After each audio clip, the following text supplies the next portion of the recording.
Salut la compagnie, c'est Jules Melon et aujourd'hui dans un procédé critique très à chaud puisque je viens de finir mon visionnage, je vais vous parler du Frankenstein de Guillermo del Toro sorti ce vendredi sur Netflix et donc pas sur grand écran même s'il y a eu des avant-premières.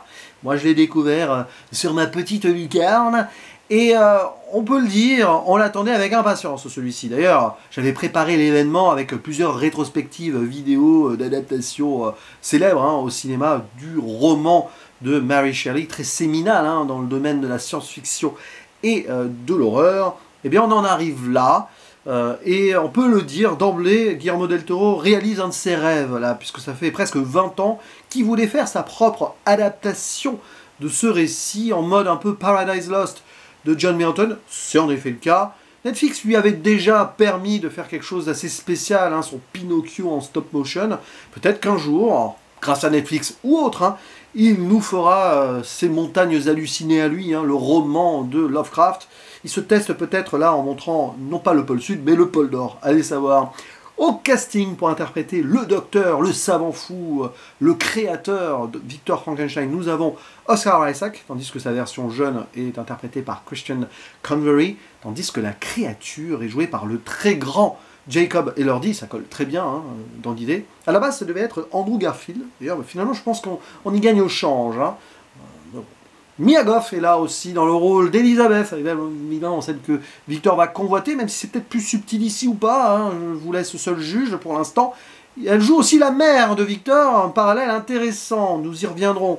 Apparition aussi de Christophe Waltz, qui joue une sorte de, pas de promoteur, mais de financier, là, lui, avec des obsessions pratiquement équivalentes à celles du docteur Victor Frankenstein, mais autre, ça a un rapport avec la vie et la mort de toute façon.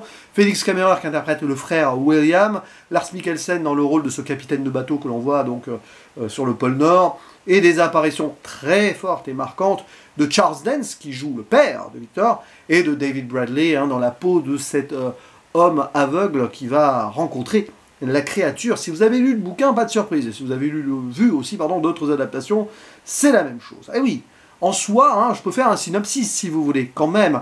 On se retrouve ici au milieu du 19e siècle. Temporalité un peu différente quand même par rapport au livre, forcément. Mais on reste dans un temps un peu ancien. On n'est pas par exemple dans la version de Bernard Rose, là, fort sympathique et très moderne de nos jours. Et on va suivre donc cette traque ou cette double traque entre créateur et créature qui nous est contée de plusieurs points de vue. Là aussi, on est non pas dans le récit épistolaire de Mary Shelley, mais dans le conte oral, où tout d'abord, c'est Victor qui dit ce qu'il a fait, ce qu'il a vécu plus jeune, et ce qui l'a amené à créer cette vie pour vaincre la mort. Et après, une fois que la créature s'émancipe de tout cela, on va aussi avoir son point de vue, et comment elle découvre le monde. Et forcément, les deux vont se retrouver, se chasser, et peut-être finir par s'affronter. C'est un petit peu ce que nous propose ce prélude-là dans les mers gelées sur un bateau qui ne peut pas briser la glace. Peut-être que la glace va être brisée ici entre ces deux personnalités opposées mais tellement proches aussi, créateur-créature, sorte de père et de fils aussi peut-être, idée de famille bien sûr là, très important thématiquement, et quelque part on arrive ici à un aboutissement du cinéma de Guillermo del Toro, parce que si vous connaissez son œuvre et que vous l'aimez beaucoup, vous adorerez ce Frankenstein. On peut y voir déjà des jalons sur pas mal de ces longs-métrages précédents, et même depuis le début, depuis Chronos, cette idée donc d'obsession de quelque chose, et aussi de ce conte qui va frontalement mettre en place des problèmes autour donc de la filiation, de l'amour, et de ces genres de quêtes obsessionnelles, toutes auréolées aussi de tyrannie potentielle. On le sait, le cinéma de Del Toro, il est profondément antifasciste sur pas mal de points, il est dans la tolérance globale. Quelque part, il y a toutes ces lectures qu'on peut faire ici. Je vais forcément être très pêle-mêle, parce que c'est très riche, c'est très dense, mais je vais donner mon avis, je ferai une zone spoiler quand même. Déjà pour vous dire que j'ai beaucoup apprécié. Et comme toujours avec le cinéma de Del Toro, enfin comme souvent, j'adore visuellement ce qu'il propose. Là c'est vraiment exceptionnel, on peut saluer tout le monde. Costumes, décors, photographie, même la musique de Alexandre Desplat. tout ça se marie parfaitement bien pour une esthétique grandiloquente et grandiose, qui ne va pas trop en faire non plus, quand bien même à certains moments, bon, plus sur la narration, et c'est là d'ailleurs que des fois j'ai des réserves avec Del Toro, c'est que ça manque de subtilité, c'est parfois un peu entre guillemets naïf, c'est le cas aussi dans ce Frankenstein. Mais il y a quand même globalement quelque chose de tellement fort avec le matériau de base que ça fonctionne, on va dire à 95% du temps, fort bien. Je vais peut-être chipoter sur 2-3 trucs en zone spoiler très vite, hein, on va pas trop tarder non plus, mais globalement, nous avons du pur cinéma, voilà, c'est un écrin, c'est quelque chose qui se regarde visuellement et qui se suit narrativement avec, et la mise en scène de Del Toro, elle parle, parfois, elle fait trop parler ses personnages, mais il y a des moments dans les symboliques, dans toutes ces choses que l'on peut voir autour, ou dans la position des personnages, ou sur certaines lumières et tout, ça en dit long évidemment sur, donc globalement, ce que l'on sait de base de ce grand, on va dire, conte éternel que Mary Shelley a eu le génie d'écrire en avance sur son temps. Et donc, sans surprise, tout ce qui est cristallisé autour de la famille et la construction du monstre, mais quel monstre? Évidemment, hein, on le sait avec Guillermo del Toro, il y a deux monstres. Et ben, on a le créateur fou qui devient monstrueux, Victor Frankenstein, mais on comprend pourquoi, à cause de ce qu'il a vécu plus jeune, j'y reviendrai, ça on va le faire dans la zone spoiler quand même, et à côté, il y a l'autre monstre dont on va avoir une forme d'empathie, enfin, il y a quelque chose qui va, évidemment, on va épouser son point de vue à un moment, et c'est très poétique, c'est très connecté à la nature, c'est très le labyrinthe de Pan pendant quelques instants, on va y penser, l'esprit de la forêt, le faune, bon, quand je dis qu'il y a tout Guillermo del Toro là, il y est, hein, même la forme de l'eau, un moment un peu Belle et la Bête, sur une scène vers la fin, mais oui, le monstre n'est pas celui que l'on croit, bon, aucune surprise avec Guillermo del Toro, et même dans le visuel, des moments oui, où il va prendre vie, ou même un peu avant, on ressent quand même ici des choses, et dans la folie créatrice. C'est intéressant parce que c'est aussi le parallèle de la folie créatrice potentiellement du cinéma, de l'art, hein, de Victor et tout. Il va même presque passer une sorte de pacte avec le diable. Il voit le Dark Angel et tout. On va presque penser à Hellboy par moment aussi. C'est fascinant de voir à quel point tu sens que Guillermo del Toro, il a préparé ce projet pendant longtemps, avant même d'avoir le feu vert, et que clairement, indirectement, même dans certaines de ses œuvres préalables, il y avait déjà du Frankenstein, bien sûr. Comme il y avait déjà du Pinocchio, et comme entre Pinocchio et Frankenstein, il y a évidemment des parallèles dans les deux contes de base, dans cette idée donc de création et de vaincre la mort. Je pense que là, on a tout dit. Et en plus, il y a une bonne direction d'acteurs et d'actrices. Alors attention, parce que c'est pas tout le temps ultimement parfait, mais ça c'est plus par rapport à l'écriture des dialogues, j'y reviendrai. Mais alors Oscar Isaac, en termes de folie qui va être graduelle d'ailleurs, même physiquement, on sent qu'il devient d'ailleurs le père en étant le père de la créature, dans le rejet et tout, il y a pas mal de choses là-dessus, et il est possédé, comme donc son personnage possédé par cette idée d'aller au-delà de la vie parce que, hein, on va en parler après. Mais alors Jacob Elordi, il arrive à donner à la fois une force et une faiblesse, parce que c'est un mélange, hein, quelque chose de brut et de doux à son personnage. Ça en est assez... ça en est presque touchant, et ça en est touchant. Parce que, évidemment, c'est comme un enfant, hein, qui vient de naître à un moment, il découvre des choses, il parle, il dit Victor, Victor, Victor, comme on dirait papa ou maman, hein, grosso modo. Il y a cet aspect aussi de la lumière et tout, très important, hein, cette idée.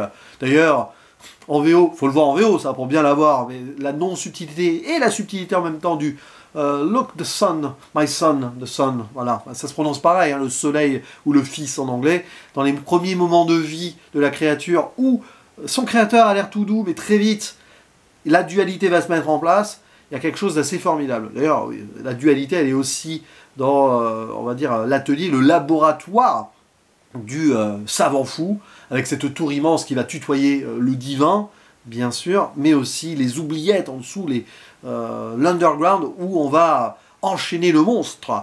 Il y a beaucoup de rapports à la mythologie grecque ou gréco-romaine aussi, même dans des dans des gravures, enfin, c'est un immense travail. Et c'est ainsi que là, je vais pas le faire parce que c'est impossible après un premier visionnage et à chaud, mais on peut faire tellement de degrés d'analyse où on voit qu'il s'est inspiré de tellement de choses.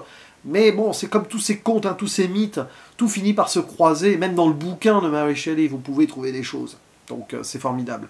Et ce contact entre voilà, la vie et la mort, la nature et le côté brut des choses du laboratoire scientifique. Et c'est un film qui fonctionne par beaucoup de dichotomies parce que c'est profondément humain aussi. Et même dans, on va dire, la montée monstrueuse de ce savant fou qui va faire mal, bah, y a une rupture, il y a une blessure, une grande fêlure, un drame personnel. Ça sera pareil pour la créature. De drame en drame, peut-être elle aussi va-t-elle devenir finalement ce monstre tel qu'on pourrait l'imaginer de prime abord quand on le voit. Voilà, attention aux apparences, mais parfois, rien que pour se défendre, la créature doit tuer. C'est comme ça, c'est une sorte de malédiction, la malédiction de la vie de cette créature, très très bien montrée ici. Et voilà, après, tout ce qui va avec, hein, évidemment, même dans les couleurs, il y a beaucoup de choses qui se disent.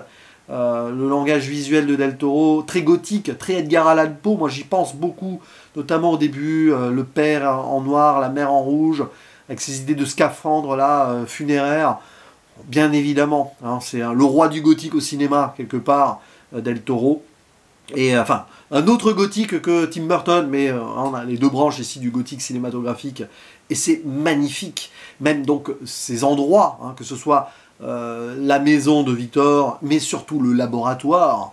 On n'est pas loin de Crimson Peak d'ailleurs, dans l'idée d'une maison plus ou moins abandonnée, un peu hantée. J'ai beaucoup pensé à cela. Enfin, bon, bref, on pourrait citer toutes les œuvres en fait, de Del Toro si on veut, et bien sûr les références christico-religieuses qui sont très chères à un auteur qui se dit athée mais qui a grandi, qui a eu cette culture catholique. Et ça, dès les Chines du diable, on le voyait, peut-être même dans Chronos, mais je ne me souviens pas, cette idée de crucifixion perpétuelle, récemment dans Pinocchio aussi, création, crucifixion, on l'a, voilà. Et là, c'est clair, hein, avant de prendre vie, il est comme ça, j'allais dire le monstre, ou la créature. Parce que le monstre, lui, c'est la créature, le monstre, c'est Victor. Allez, spoiler, c'est difficile de parler vraiment de ce film comme ça, mais c'est ça aussi qui est fascinant, hein, quand on découvre une œuvre et qu'on a envie de blablater en impro comme je le fais. Quelque part, donc, oui, le père et la mère. Rejet du père, ça c'est un rajout très Del Toroien, même si c'est très en rapport et en raccord, que ce soit avec le roman de Mary Shelley ou sa vie personnelle. Mary Shelley, il faut le savoir, elle a aussi eu ce rejet-là, elle s'est sentie un peu comme quelque chose de monstrueux, et elle a eu envie d'écrire, peut-être psychologiquement, ce Frankenstein-là, par rapport à ce qu'elle avait ressenti. Rejet du père, ben là c'est pareil. Victor est rejeté par son père une fois que le jeune frère William naît. Et quand il naît, William, la mère meurt. Et on le sent, le père, il utilisait donc son épouse pour les titres et tout. Hein.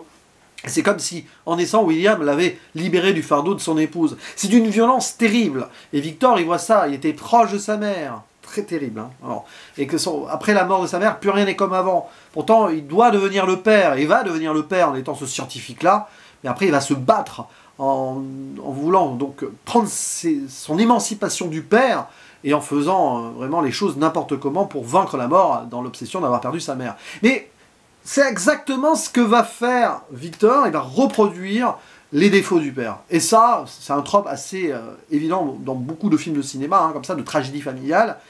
Et ainsi, en devenant le père de la créature, après il va la rejeter, comme son père l'a fait avec lui avant. Mais alors de façon encore plus violente ici, et frontale, avec la science, avec ce sorte de, je sais pas, oui, de vendeur d'armes là, qui veut à tout prix utiliser le génie de Victor Frankenstein, lui, non pas pour vaincre la mort, mais si, enfin, pas pour recréer la vie par rapport à la mort, mais pour avoir la vie éternelle. Ce sont deux faces d'une même pièce de, oui, continuer à vivre, quoi, pour toujours.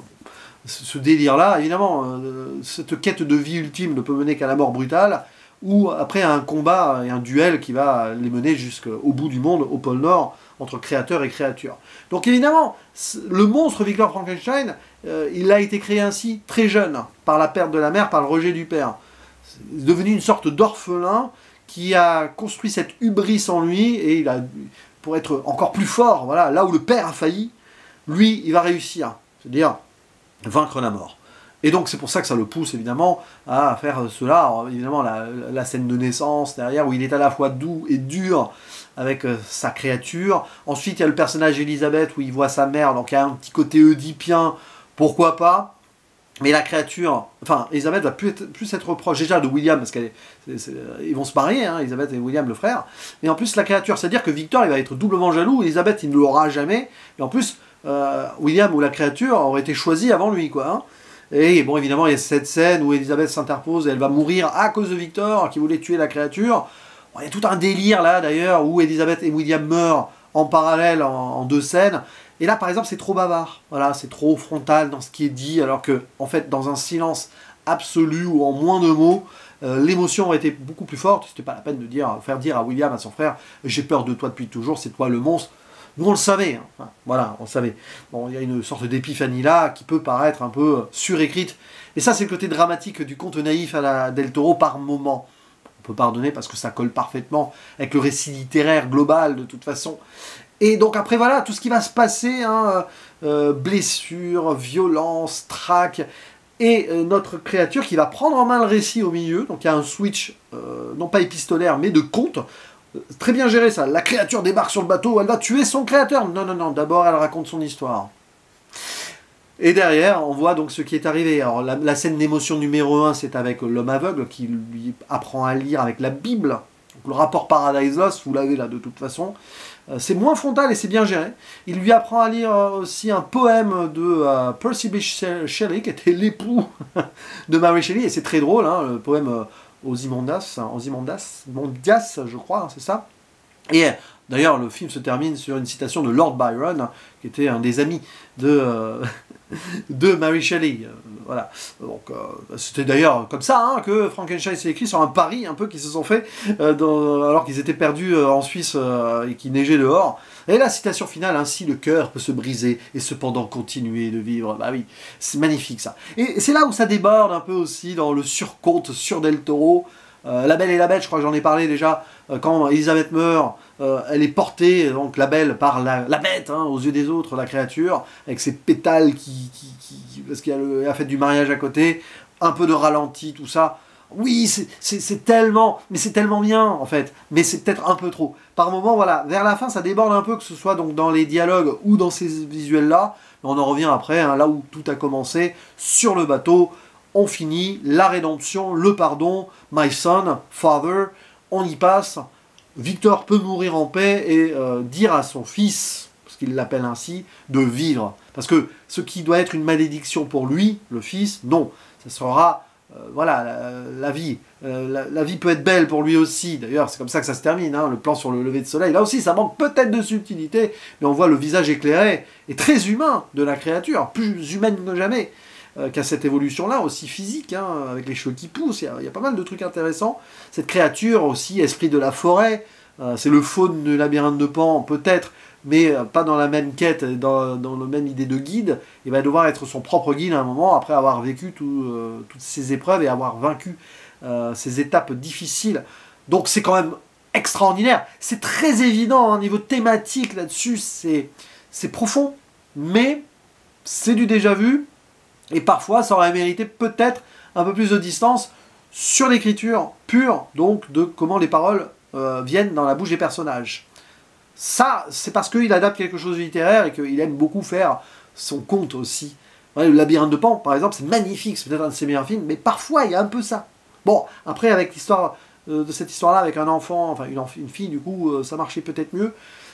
Mais voilà, après, tout y passe, quoi. Et on pourrait analyser ceci pendant des heures. C'est ça qui est assez fascinant, c'est que même si c'est très évident et déjà vu, ou revu, même chez Del Toro, et par continuation dans d'autres adaptations de Frankenstein, il arrive à mettre quelque chose à lui, et à marier beaucoup de choses, et à réussir à mettre ça en place avec une grande mise en scène, qui joue sur l'espace, qui joue sur les décors, et qui joue aussi sur les émotions des personnages. Et là-dessus, on ne peut pas nier que c'est un grand film de cinéma, tout simplement. Je ferme ma zone spoiler là. Bon, voilà, j'aurais pu dire encore beaucoup plus de choses. Par exemple, évidemment, sur l'aspect Prométhée moderne qui est, à un moment, il y a le feu volé de Dieu qui explose. On en est là. Hein.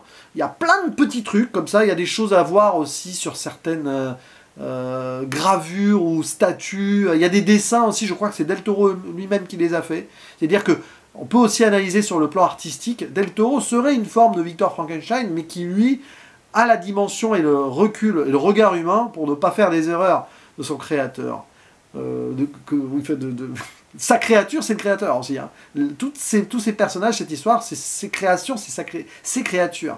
Et c'est passionnant ça. Parce que finalement, ce Frankenstein-là, c'est aussi, alors comme la créature est faite de morceaux de cadavres récupérés ici et assemblés, c'est exactement ce que Del Toro fait avec cette version-là, c'est qu'il récupère, que ce soit donc sur l'aspect littéraire ou d'autres variations cinématographiques, ce qui a déjà été fait au niveau de Frankenstein avant, et il récupère aussi des morceaux de ses œuvres à lui pour les assembler. Et au final, on a quelque chose là qui est beau, qui peut être parfois fragile, comme la créature, mais qui prend son envol. Et c'est ça qu'on voulait du Frankenstein de Guillermo del Toro, et c'est ça que j'ai eu personnellement, malgré peut-être 2-3 réserves par-ci par-là, mais ce serait être trop sévère de s'arrêter dessus, parce que, voilà, c'est un grand film peut-être de l'année, j'en sais rien, je ne sais pas. Un des grands films de del Toro, oui. Il est dans le haut du panier de sa filmographie, c'est certain. Mes préférés sont par exemple Les Chines du Diable ou Le Labyrinthe de Pan, exemple. Ben, il peut peut-être être dans ce trio-là, à voir et à revoir, surtout parce que c'est toujours important de revoir et de laisser un peu passer de temps après ce visionnage. Et donc cet avis très pêle-mêle, mais vous avez l'habitude, si vous êtes sur ma chaîne, rien n'est écrit, et tout est là, et ça diffuse, et c'est assez fou. C'est un petit peu comme voilà, la créature de Frankenstein, cette vidéo, elle est faite un petit peu... voilà, mais j'espère qu'arrivée au bout, elle va pouvoir aussi sourire à la vie, et vous plaire un minimum. Mais surtout, moi, ce qui m'intéresse, c'est vos avis en commentaire. Comment vous avez ressenti ce visionnage, et qu'est-ce que vous en avez tiré, tout simplement, par rapport à la filmographie du monsieur, par rapport aux autres Frankenstein. Bien sûr, soyez libre de vous exprimer ci-dessous. Et je peux aussi terminer sur une dernière chose. Évidemment, on peut y voir une lecture aussi antifasciste et anti-tyrannie ici de la création de la folie de l'obsession. Ça aussi, c'est important, très politiquement, dans le cinéma de Guillermo del Toro. Bien évidemment, je n'ai pas trop fait ici de parallèle, je l'ai fait plus sur le Pinocchio, pour le coup, qui était frontalement dans un monde fasciste, comme d'ailleurs le Labyrinthe de Pan ou Les Chines du Diable. Mais là, au moins... En subtilité aussi, on peut y voir cela, bien sûr, pour Del Toro, c'est important. L'art doit permettre l'émancipation et la libération. Je pense qu'on le voit ici, la création. L'art par la création pour la libération. Voilà. Et pour les gens ensemble. Voilà. Allez, à vous la parole, il ne me reste plus qu'à vous dire à la prochaine. Ciao.